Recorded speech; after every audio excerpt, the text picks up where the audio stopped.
in a small desert town, there lived a humble farmer named Hamza. His life was simple, and his earnings depended entirely on the crops he grew on his small piece of land.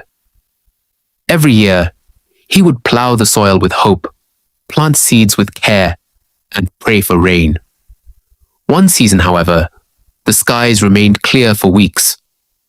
The sun burned hotter than ever, and the earth began to crack beneath his feet. Other farmers started to panic.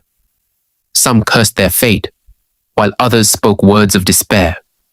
But Hamza remained calm. Whenever someone asked him how he could stay so peaceful, he would gently reply, "I have tied my camel, and I trust in Allah."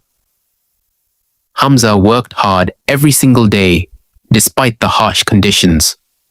He woke up before dawn, offered his Fajr prayer, and asked Allah for strength and patience.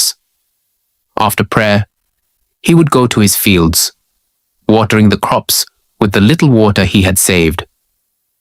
Though his body grew tired, his heart remained firm. He believed that Allah sees every effort and hears every silent prayer. His neighbors sometimes laughed at his optimism, telling him that hope would not bring rain.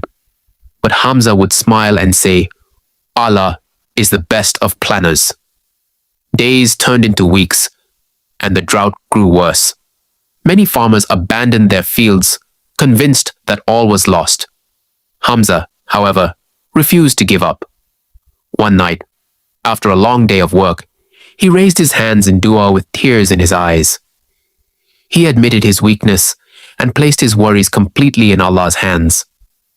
That very night, clouds began to gather in the dark sky. Thunder echoed across the desert, and heavy rain poured down upon the thirsty land. By morning, Hamza's fields were refreshed and alive again. The crops that seemed close to dying slowly regained their strength. Months later, his harvest was better than it had been in years. The same neighbors who once mocked him now asked for his secret. Hamza simply said, "I worked as hard as I could, and I left the rest to Allah." Trust in Allah does not mean sitting idle and waiting for miracles. It means doing your best with sincerity. Then, believing with all your heart that whatever happens is part of Allah's perfect plan. When a believer combines effort with trust, even the driest desert can bloom with blessings.